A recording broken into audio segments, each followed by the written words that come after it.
You know what's fascinating? Studies show Americans rank surprisingly low on global happiness metrics, yet we're about to explore an ancient story that completely reframes how we think about joy versus happiness. That's really interesting. We've never even cracked the top 10 on those surveys. What makes you think this particular story offers such a different perspective? Well, it centers on this incredible encounter in ancient Jericho. Imagine a Palm Beach-style resort town with marble-paved streets and ornate Roman baths, where we meet this wealthy but despised tax collector named Zacchaeus. So this was basically like finding a controversial hedge fund manager in the Hamptons? Exactly. And what's fascinating is that despite having everything society said should make him happy, this man was so desperate for something more that he did something completely undignified. He climbed a tree just to catch a glimpse of Jesus passing by.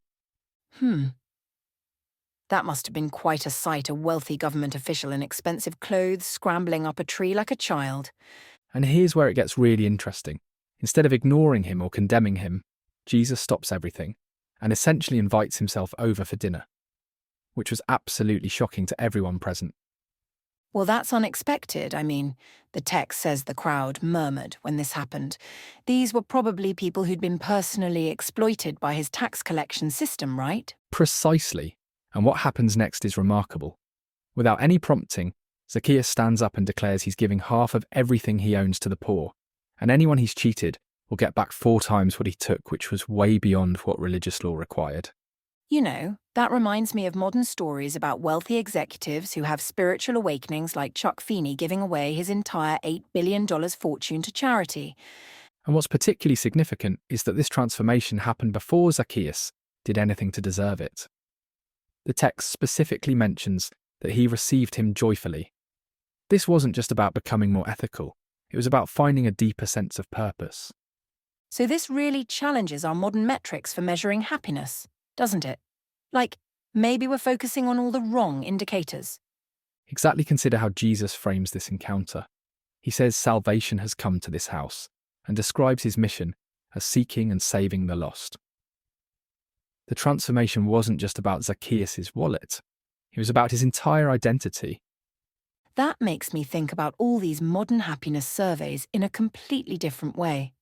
Perhaps they're missing the deeper elements that actually create lasting joy. And here's what's really profound. The story suggests that real transformation often comes through unexpected moments of acceptance. Zacchaeus wasn't required to change first. The acceptance came first, then the transformation followed. Well, that's a powerful insight for how we think about happiness versus joy today. Maybe it's less about what we achieve or acquire, and more about these moments of genuine connection and purpose. Looking at the data, it's striking that despite unprecedented wealth and comfort, happiness levels in developed nations haven't significantly increased in decades. Maybe we're all still climbing different trees, looking for something that can't be measured in surveys or bank accounts. So what you're saying is that true joy might be found in these transformative moments that completely reorient how we see ourselves and our relationship with the world.